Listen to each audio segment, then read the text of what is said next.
these payphones happen to be unlocked on the day my report is due.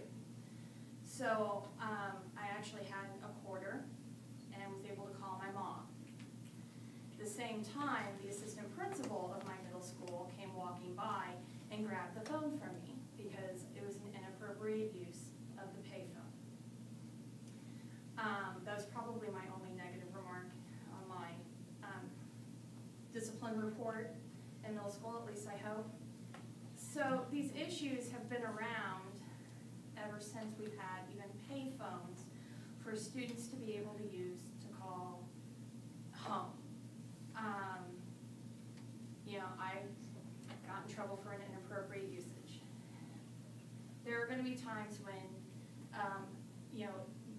we're not saying during passing period you can use it, as we were saying that in high school. It's only during 3 times of the day, 2 of which, if they went outside the building in the morning and the afternoon, they might be able to make those calls anyway. I'm not sure if that would end up getting an issue or not. Even Barb Hochschild, who was here, I think she was doing the Bernadine Sitz school presentation, mentioned that they take a lot of cell phones in the morning because that's their policy. You don't keep it in your backpack like you do at KH or Horace Good. You have to drop it off in the box, and then you can get it at the end of the day. And they're seeing a lot of cell phones even at the 5th and 6th grade level. Do I like the fact that we are asking parents to help us out? We've been asking parents to help us out a lot lately, and that's because we haven't gotten appropriate state funding. We need help. These kids are begging for technology. The teachers are begging for technology, especially technology that doesn't take half an hour to boot up. A lot of the teachers are saying, forget the PC, it's taking too long. I understand everything that Jean and Alex and Tim said, and in a perfect world, we would have all of those things. We would be able to provide them. They would have the internet access that they need, but we need help. And I think this is one way that we can do it. I like the academic portion of this. If this were not an academic issue, then I would be saying, why? I mean, the cell phones are already in their backpacks. They're already having to be monitored in the morning and in the afternoon and during lunch to make sure they're not coming out.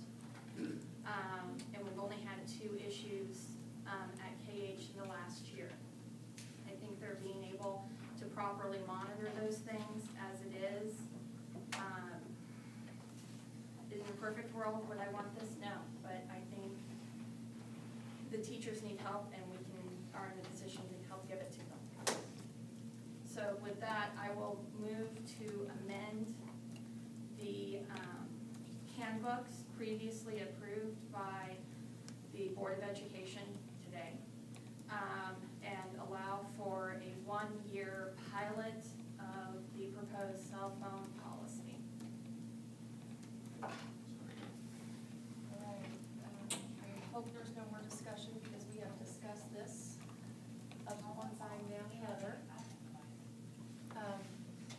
Just a question. Yes. The motion is to amend the school book? The handbook, item 5E, we just approved the handbook without this pilot included.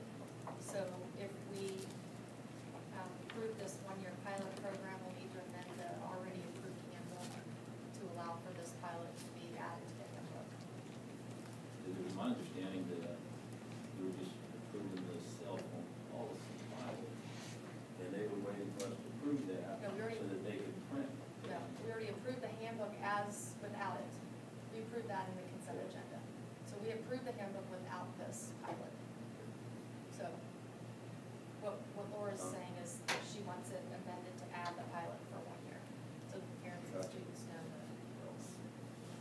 Okay, so any other questions? So if we vote no, then the handbook will Will go stay as back. is. Thank you. Okay. So motion by Laura, second by Tom. No further discussion. All those in favor of amending the current handbook to include this pilot program, please indicate by raising your hand. Motion fails. You don't need to vote against. You do? Because no vote is, no votes, okay.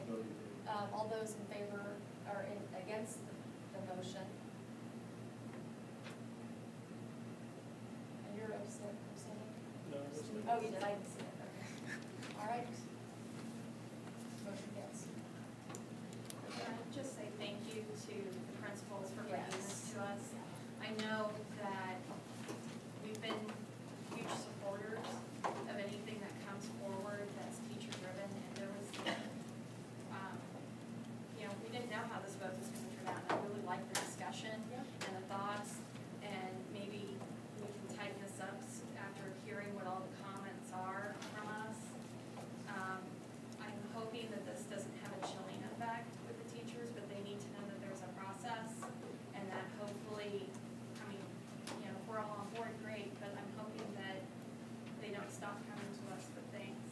Sometimes they're gonna pass, sometimes they're not. That's part of the process. And I'm not totally against it, there's just one piece missing. That's a lot. Thank you. I just wanted to say, I would really like us, as part of what we're looking forward to in this next year, to try to make some effort to get technology down to the middle school level in a more equitable fashion. I think it's overdue, and we need to do that. Yes, Mark. You know, communication with parents with middle school kids is just, it's gonna be back before the board. It's inevitable. I certainly, under this discussion, also echo how grateful I am for the work of the middle schools and the teachers. This has that added element of not only how it's understood in the community, but also how the parents are in favor of the policy. If we could get some more information on that, I think that would be helpful, as opposed to a few loud voices sort of driving a train. I'm not saying that's happened, but that can happen. And so I'm certainly going to continue the community conversation, because I think it's inevitable to be back and forth. Okay. Comments, thank you again. All right, moving on to our next unfinished business item, the 5-year strategic plan. We've already heard from Dr. Dennis on academic achievement. We've heard from Roy Cessna on communications. Now we're going to hear from Dr. Asa on the third board initiative, which is efficiency, safety, and infrastructure.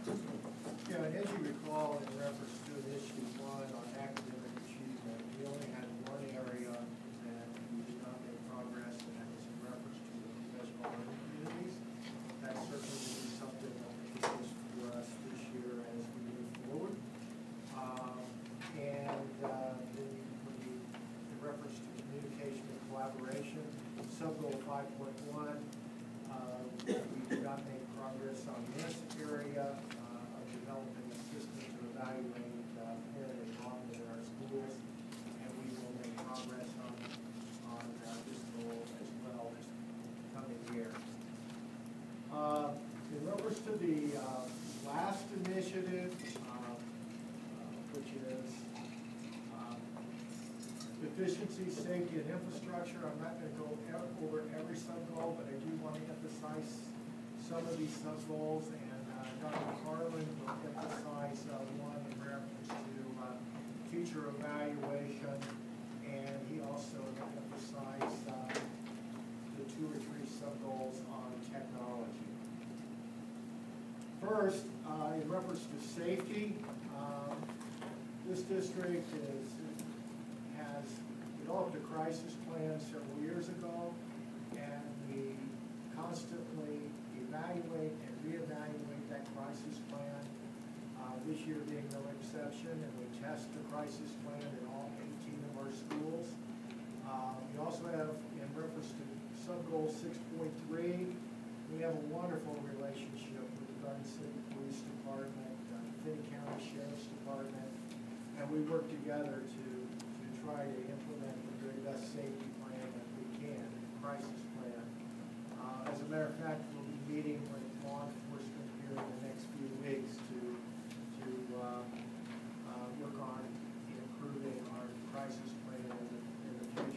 next year. I'd also like to emphasize to you sub-goal 7.3, which is to investigate scheduling models, i.e. the block schedule versus the 7-period day at the high school. The high school did evaluate this scheduling model. Matter of fact, they looked at 3 scheduling models. They looked at their AV block schedule that they have in place right now. They looked at more of a hybrid, a modified block, which incorporates a 7-period day and the AV block schedule together. And then finally, they looked at implementing a 7-period day, which is probably a more of a traditional schedule. 73% of the staff at the high school was in favor of moving to a 7-period day. So that's where we are, or where the high school is right now. They have not formulated a recommendation to come to the board to consider moving to a 7-period day because there's a lot of logistics or details that need to be worked out and of implementing such a plan and moving away from the schedule that's in place now. Plus, there are some negotiation ramifications that we'll have to work through with our teachers before the high school will make a recommendation to the administration for the board to consider. But it looks promising that the high school will be, that recommendation will be forthcoming down the way. At this time, I'd like for Dr. Collard to speak a little bit about teacher evaluation because that's really a big rock that's facing the district, and I know he and a committee of teachers are going, and Mr. Hogan are going to be working on this during the course of the year because we have to have something in place next year. I believe it was 2012 when the state received their first waiver from No Child Left Behind, some of the requirements of No Child Left Behind. And one of the requirements of that was for the state to address teacher evaluation systems across the state. Interestingly, the model that we were using, initially there were 6 requirements that the state was going to impose on every school district, and our system that we designed about 15 years prior met 5 of those 6. So I think that says a lot about the quality of the instrument, the system that was designed in our district prior. We revised our system and we met their requirements, but in the meantime, the federal government reviewed the state's solutions and decided those weren't quite what they needed to be. So this year in March, they came out with some additional requirements. And still, we meet 5 out of the 6, but our solution to correct the one area doesn't quite rise to the level that the state is asking for us to do. So we'll be in the process of fine-tuning that. We're not far off, but we are a little ways. We are a little ways off, and that's something that in our district we have a committee. It's approved through the evaluation process or through the negotiations process that focuses on evaluation. So we're in the process of gathering information. That committee is going to be working to make sure that our instrument and our system completely falls within that requirement. The 2 big rocks there are, one, there has to be a summative rating on every evaluation, which that's never happened in this district and in many districts across the state. And then there's some requirements for how student growth is factored into the evaluation. And that's kind of still evolving from the state and those requirements. So we're going to be working on that pretty hard, and we'll have more information for you probably by December or January at the latest. Regarding technology, great discussion tonight.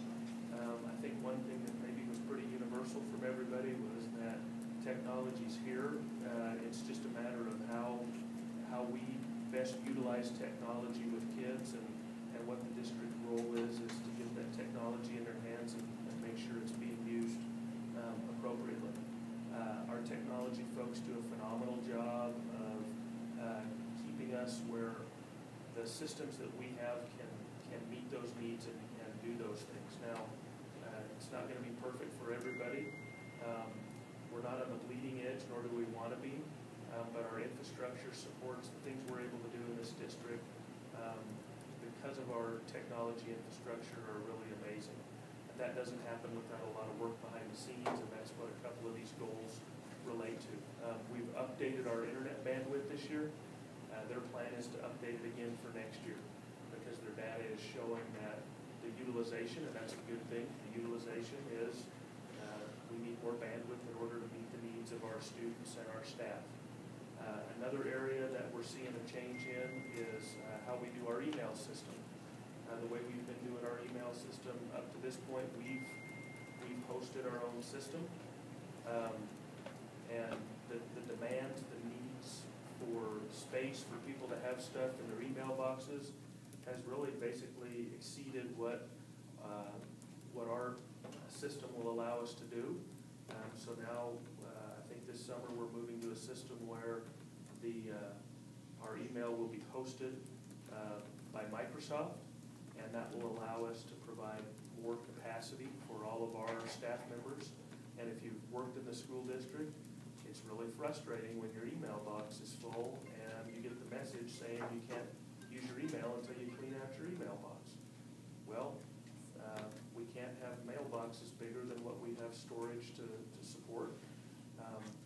So I think this is an example where our technology people have been listening to the needs that our users are telling them, and they've come up with a solution that is relatively, there's no ongoing cost or very limited ongoing cost in doing that, and I think it's a wise decision, and my understanding is that's scheduled to happen here this summer as we're finishing up some summer projects. So lots of good things going on there, and I think we definitely can say we're on target and making continuous progress in each of those areas. We now have updates on all of the initiatives to include 33 sub-goals, and which the district has made progress in 31 of those 33 sub-goals. I would like to open it up to see if there are any questions from the board regarding these 3 initiatives and sub-goals. But also, I'd like to know, this is the first year of this 5-year plan. I'd kind of like to get some feedback here from the board. Are we moving in the right direction? What you desire to see from us as a district administratively? If not, what suggestions do you have? I very much like this compared to how it was set up previously, because it's, to me, it very much feels like and reads like a document that's can evolve and change and develop. It's living, and it allows you the ability to focus on one area at certain times and other areas at certain times without having to cross all the T's and dot all the I's based on the clock instead of based on what the district needs. So I like the flexibility that it allows administration as well. Any other comments on how the 5-year plan is set up?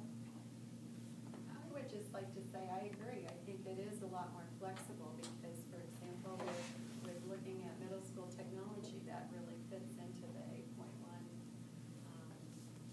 goal. So I think, when we have different things that we want to focus on or that arise over time, we're able to find a location for them to be looked at. So.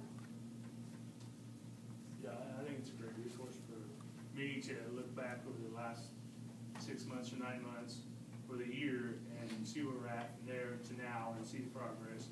And then also to evaluate or to look at your guys' comments at no progress and to see that you're striving to make progress in that department or of that goal. So it serves a great purpose. Any comments on Dr. Carlin and Dr. Ava's specific presentation regarding safety, efficiency, and infrastructure? Just sub-goal 5.1, is there kind of a strategic plan to get, where you have no progress, there will be a plan developed during the 14-15 school year on parent involvement? Is there any ideas on? Yes, there will be a plan on program development. Right, and that's what you said.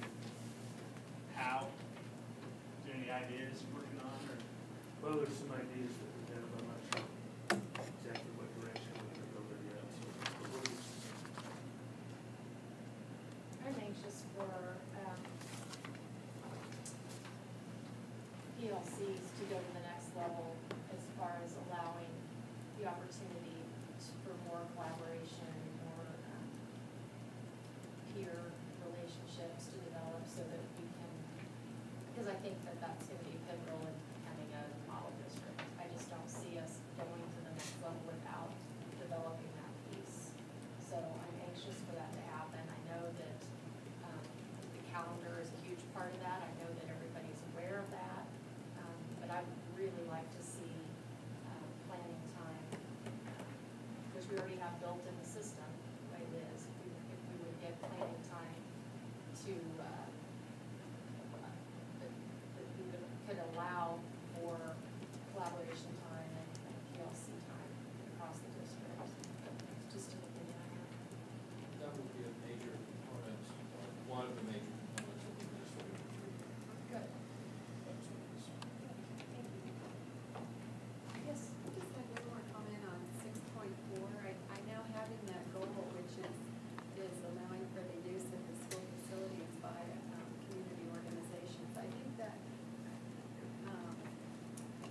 more recently in the past, I've heard of a lot more organizations seeking to use our facilities, and I think that is a great benefit to our community. And I really appreciate the extra work and effort that it takes for the district to open those facilities to the community. But I think it creates a lot of goodwill with the community, and it really helps to pay our community back a little bit for supporting the district throughout the years as they've done. So I appreciate everything that you've done, and I like that that's been a goal in there, because I think it's helped us maybe be more generous and open with those facilities. If you think of ways that we can improve, certainly we're interested in that. And I think this continues to be, what can be better tomorrow or yesterday? What can be better next year than it is this year? So we will post this on the website in the next couple of days. So this 5-year plan and the updates will be posted in its entirety. For the people in the community of the city, and we'll add to it in year 2, year 3, year 4, and in year 5, the district will be developing another 5-year plan. As long as the district wants to stay with the line. Moving on to new business, our first two items will be presented by KJ. The first one is to consider approval of a benefits consulting agreement with IMA. The first question you might have when you read the contract is, why in the world do we need a contract for benefits consulting? Because it's a lot of money. And I would say that the main reasons for it are legal and regulatory compliance, as well as strategic planning. I think they're both probably equally as important. When we look at our benefits being more than 10% of our budget, it's really important that we're putting those dollars to the best use that we can, and that we're being compliant in everything that we do with them. Last time we might have a lawsuit because we offered something that maybe we shouldn't have or didn't offer it in the right way. For the past, at least the past 10 years, we've been with CBIZ. For the past few years, we've been paying them around $75,000 a year for these consulting services. A few months ago, IMA knocked on our door and pitched their proposal to us. They had lots of interesting questions and lots of interesting ideas that made me sit up and ask even more questions, because they were asking more questions than CBIZ was. about what we had going on. In the process of all of this, the proposal that they gave to us was for, I believe it was $62,000, $64,000, excuse me. They're guaranteeing that rate for 3 years. Looking at the schedule of services that they have committed to provide us, it's pretty lengthy, and I'm pretty impressed with it. I'm also a little skeptical sometimes because I know they're salespeople and that's their job. But in checking their references, they have quite a few happy customers, and many of them in education. They are trying very diligently to expand out into Southwest Kansas and further into Colorado. I think that based on what they're offering to do for us in a time when we are really considering making some changes, possibly to our health insurance plan, I think the design is going to be very important, having options and being able to look at different things. One of the things that we have discussed, and obviously we're in the very early stages, but looking at whether or not we want to do an on-site clinic for our employees. When I took that option to CBIZ, basically it's a 3-phase process. 1, does it make sense to do it, step 2 is sending it out for proposals, and 3, analyzing and then deciding if we're going to carry that through implementation. CBIZ wants to charge us $30,000 to do that. IMA will include that with their services at the $64,000 a year rate. Based on how we're just looking at saving money, I think it makes sense. I think the services that they're willing to provide us make sense. I think that we can save money and maybe get better services than we already have now. So, any questions about the contract or about the services that we're getting from CBIZ? Or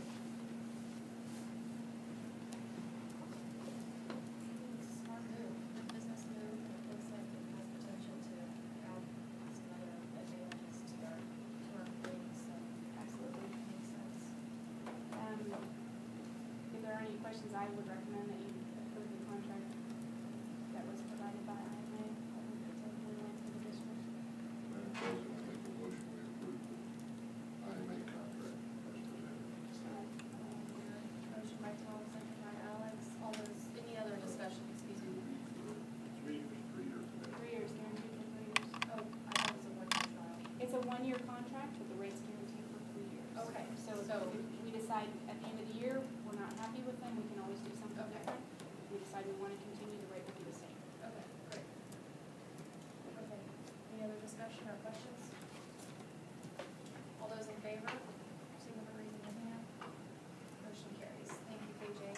We'll move on to, go What ahead. you just approved this evening fits with one of our grand goals too, long-range plans to be more efficient, more thrifty with district funds. So save some dollars and hopefully we get as good a services, even better services. That was a lot for you to look at while you're going through the budget at the same time, so you've been a busy girl. So with that being said, let's move on to the district budget for the 2014-15 school year.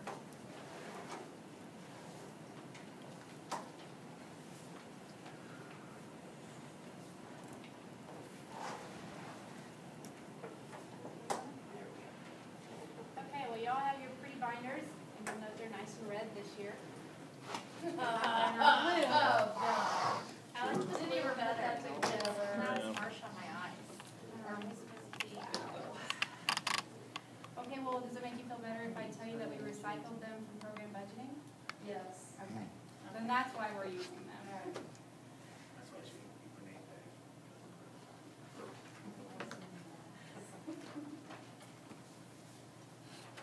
All right. The 2014-2015 budget. What a puzzle. But we're gonna go through it. We're gonna put our puzzle together. Hopefully. Okay, here's the things that we're gonna discuss tonight.